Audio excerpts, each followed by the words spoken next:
Welcome to the Soil Inventory Talk Show. My name is Grace Roiro, a farmer and an agronomist.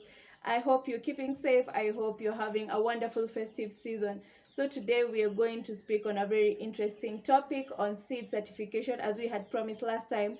And today I'm joined by a very good friend and an agronomist. You've seen him here before, and I'll allow him to say hi to us.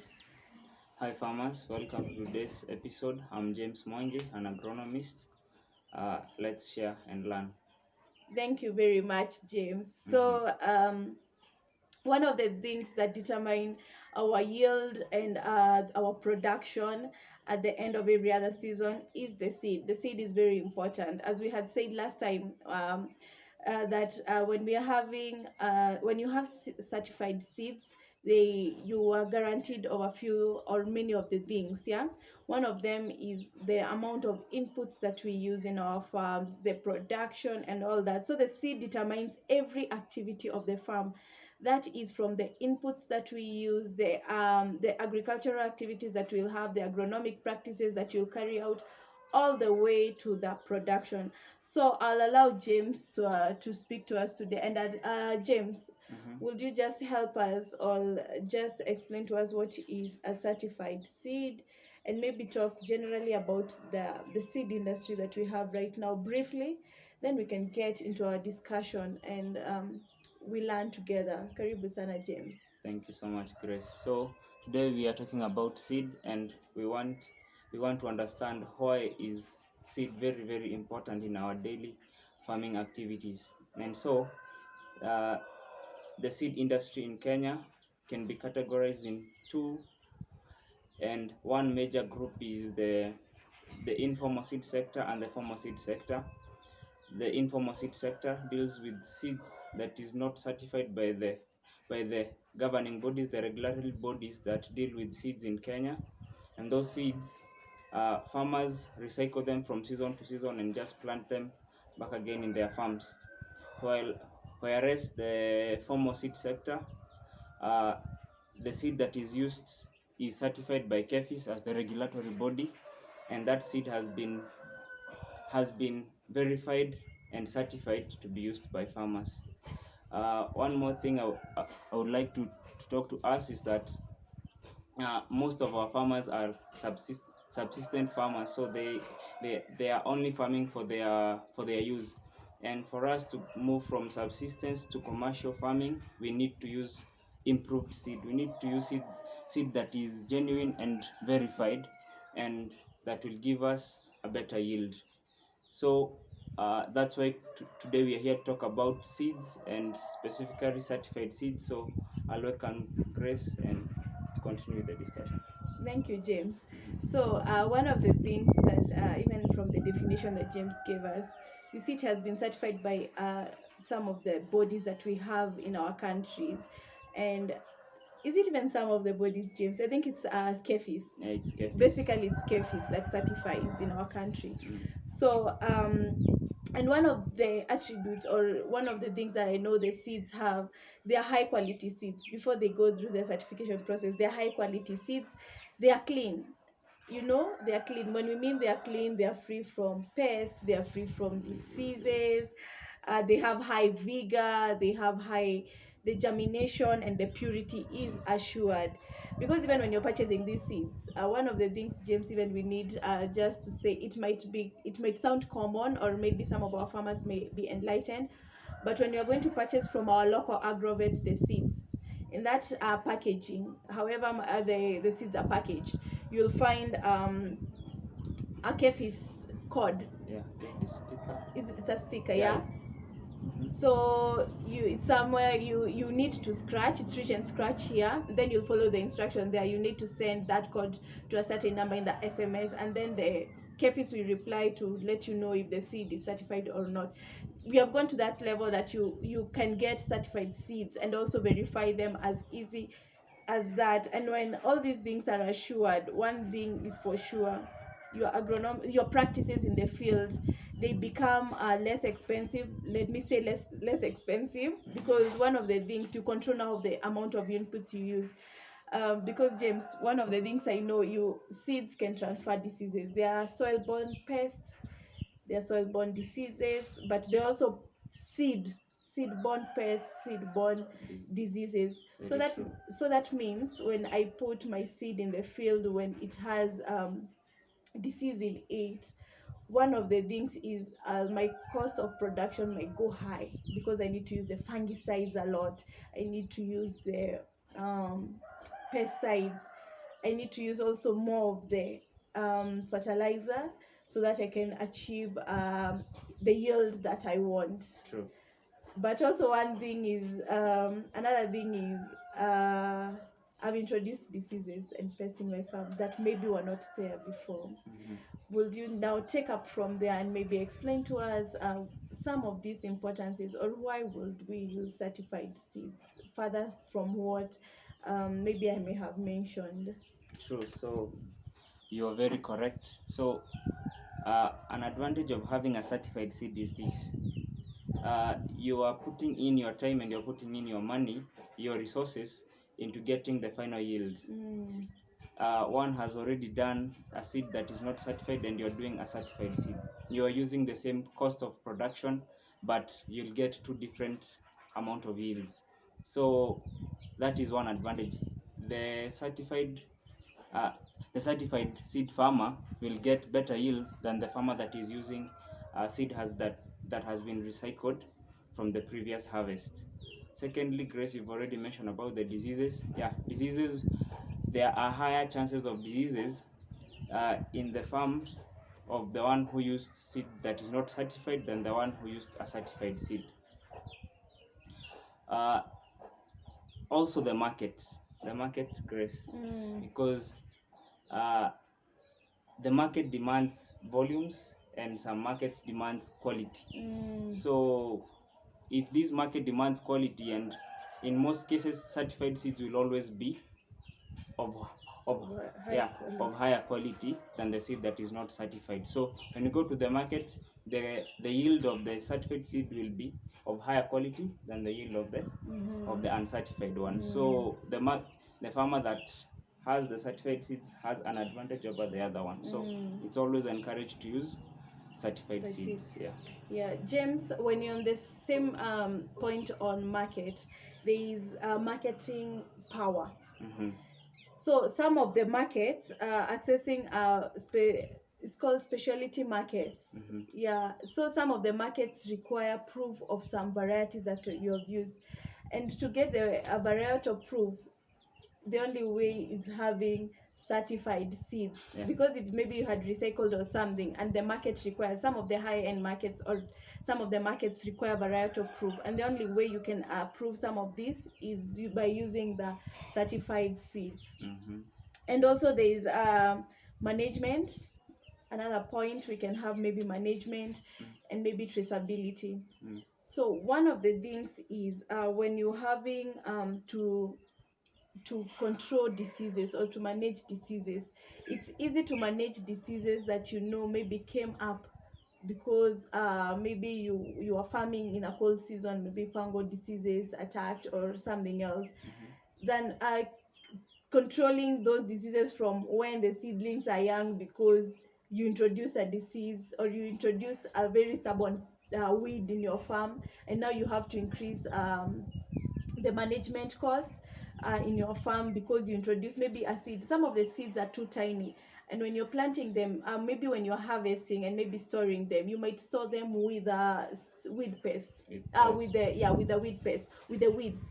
And when you're storing them with the weeds, and when it comes the season that you need to plant, you may accidentally return the weed to the field. And maybe if you had borrowed some of these seeds maybe from your neighbor farmer, you may reintroduce. Now you may have to maybe your farm didn't have that kind of weed, and now you introduce a weed.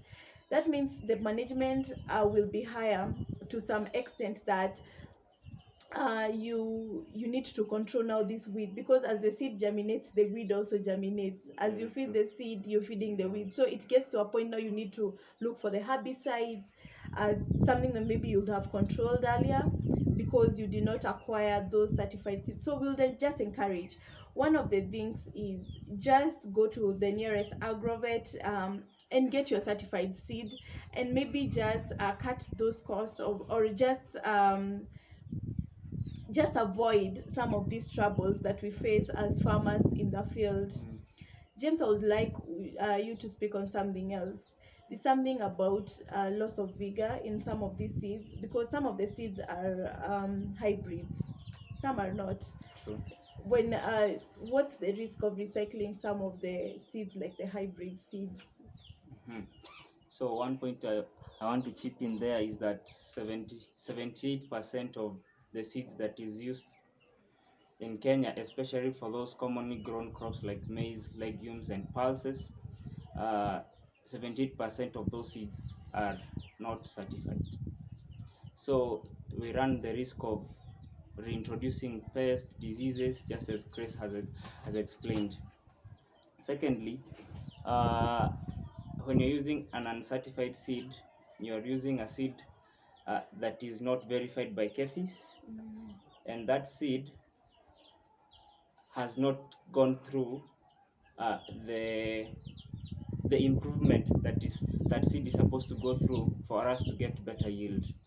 So farmers that recycle seeds from season to season, they can comfortably do that with what we call the OPVs, the open pollinated varieties. But also there are those seeds that are certified, that are hybrids. Yeah, a hybrid seed is a seed that has been put in it a particular trait that helps improve the yield, because the yield is the end game. So that trait has been put there for that particular seed. So if you replant that seed, that trait will diminish, it will decrease by some percentage. So as you recycle that seed this season, the other season, the other season, so you'll find that the yield or the intended trait that was put into into the parent seed has diminished. So you can comfortably do that with the OPVs, but for the hybrids you cannot do that, because you will be losing the vigor, and that is the improved trait that was put into the hybrid seed. Yeah. Yeah. So one of the things is that because now commonly we are more using the hybrids, because some of the traits are wonderful, and we appreciate the researchers who are doing this, the Yeah, scientists true. who are helping to improve the farming industry in this nation. So one of the things with the hybrids, they lose the vigor, as James has said. So if they had a trait maybe of um, resisting some kind of disease maybe, or tolerance to a disease, sorry, it loses that with time, and that means yield also is lost. Like you'll not get the maximum yield that you would have achieved. And James, on that note, we can maybe now summarize these advantages maybe in point form, and make it easier now for us to just sum up our discussion maybe on that, on the advantages of using certified seeds. And one of them is you are assured of a clean seed or a pure seed, as we said in the introduction. You have a clean seed or a pure seed, and one of the things is that with a pure seed there is purity, there is germination is assured. And also when you're buying that your seeds, it rates, there's information about that seed, even it rates even the germination percentage of that seed. And So even that's the seed purity. yeah, it also writes, yeah, thank you, James, it also indicates the seed purity on the packaging that is on that seed that has been used to package. So so you have also a clean seed. A clean seed means it's also free of pests and diseases and all these things. And seed, that means seed quality is assured. Yeah. What I can add is that you can imagine planting seed that is already infested with a particular disease, and probably this disease is that disease that totally destroys your crop. So you've already planted and you get probably 90 to 100, or even everything is lost just because you used the wrong seed. So the starting point of any farming is the right seed. Yeah, and that guarantees the pure and the clean seed. So thank you, James. So something else we had also seen is, we had discussed, is about the market power. James. Yeah. You'll kindly take us through the market power, and maybe because some of the markets are varietal specific, and maybe they would want proof of the kind of variety and the seed that you have used. Yeah. Very true. Yeah. When you move into our sokos in towns and in villages, uh, some buyers will actually ask for a specific variety of that particular crop. So the one that planted certified seeds, just as Grace had mentioned, it can be traced what variety the farmer had planted. But if you have, so the farmer that had planted a certified seed obviously have an advantage when it comes to market. Uh, so he holds that market power over the one that Yeah, that and did also not. something else I would say on that, it's that you get to also, as a farmer, if you're also doing the same thing as farming and marketing, because most of our farmers don't end up in the market industry, or they don't end up being the ones in the market. They sell their produce at the farm level, and then it's taken up by someone else. But if the farmer wants to really even market or boost their marketability, or just become a whole package, and maybe you'd want to explain more on your produce. Even when you're marketing your produce, there are times that you market your produce as a farmer, and at times what you say is not what you have. Yeah. But with this, there's a guarantee that if you have proof of the seed and the variety, you have also proof to the consumer, and you gain trust and also access more market. Yeah, Very, with very that, true. because sometimes market is not just regional or around our markets, as James had said, our so-called. It's, you can also go beyond. There's also the export market, Yeah. and you need proof of some of these things, and you need just to stay in check. Yeah, and to increase your marketability on these things, and also what you market and what you say to your consumer is what you have actually at hand. Yeah. So something else, James, is on efficiency of input use. Yeah. Uh-huh. We had mentioned that earlier. So and we had said that this farmer that is using a certified seed, a seed that has been verified, that, and a certified seed, one of the things that you are sure of is that the yield is better than that one of an uncertified seed. So when you put in your resources, because farming is a resource consuming activity, you use a lot of money, you use a lot of time, and it also takes your patience. So you've waited for 10 months to get mahindi, and then you get a lower yield than the person, for the sake of efficiency of the inputs that we use in our farms. So that's what I can say about efficiency of inputs. Wow. So thank you, James. So even as we are coming to the end of our discussion, maybe on just revolving around seed certification or certified seeds and the advantages, basically, any recommendation, James, you'd have, or maybe you'll just want to say, or what, maybe, yeah, any recommendations to the government, maybe to the farmers, any words, or yeah. Okay, thank you so much. So to our government is to, there's a very big potential within the seed sector, and we already have an established seed sector, but there are those opportunities that we can utilize for us to benefit more. And to our farmers, if we want to move from subsistence farming to commercial agriculture, we have to use improved seed, and that may mean us shifting from our informal sector to now our certified seeds, and that way we will be guaranteed of better yields, and also our pockets will be heavier. Thank you so much. I love the heavier pocket. So that's it. So would like to also engage with you. So if you are a farmer or you're aspiring to be a farmer, You'll just let us know your experiences of maybe using certified seeds and seeds that are not certified. Did you weigh the differences? What was your experience? We'd love to hear that from you. And also, one of these fine days, we need to have a whole farming, like we'll take you to the farm with us. We'll do, because we are almost at the beginning of our season, because January is almost here. So this time round we'll want to take you to the farm with us. So we'll start the process with you up to the harvesting, and maybe if we are enabled, we'll take you up to the market. So thank you very much. So that's it for today, and have a good much for watching. Feel free to engage with us, feel free to ask questions, we'll be glad to answer them, and also have a wonderful time.